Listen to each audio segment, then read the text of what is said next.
The DMEM Showcase event has been open to the public, but it's also been open to family and friends. They do invite some sort of industry, like professionals to come along, so it's a nice networking event as well. And overall, it's just kind of a fun way to showcase your work, really. My project is aimed around assisting people who live with stomas, specifically within the kind of IBD community.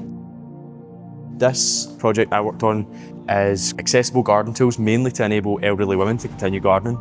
My project is around improving recovery and resilience in dance. A lot of the time we do spend in the workshop working on prototypes and everything. The staff in the workshop are absolutely amazing. They've got all the expertise that anyone could possibly need. The handle itself was turned downstairs in the workshop.